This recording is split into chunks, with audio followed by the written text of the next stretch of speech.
other things, maybe I'll fail. And one more thing, sometimes calamities is not what it appears. Sometimes it's not losing something. Calamities can be gaining something. So you might gain a lot of wealth, you might gain a lot of health, you might gain a lot of reputation. And the ulama said that's the hardest of trials. Because if you get more blessings, what do you automatically think? You start thinking that life is good for you, God must love you. When we see somebody going through losses, sometimes we think, they must have done something really bad. If they lose their business, maybe God hasn't blessed them. But if their business goes good, we say Allah maybe love them and they're blessed. No, not necessarily.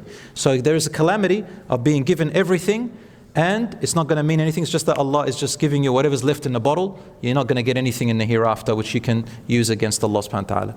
All right, yes, Akhi, we'll just take a few more questions. I asked, so this is a common question. How do you know if it's a trial or a test? No, a trial is a test.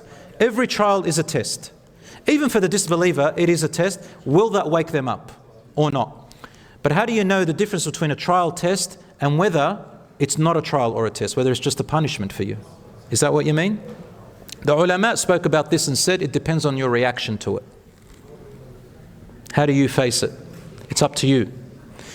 Allah puts the trial, and then you have the opportunity to turn it into a blessing or into a suffering, a punishment. If you react in a haram way and resort to haram things and think of Allah in a bad way and continue that way, then know that will turn into a torture and punishment for you on this earth. But it's not Allah who did it, you would have done that. And if you persevere and be patient with it, it'll last less. It won't stay as long. The more you go into haram, the more it's going to hurt you.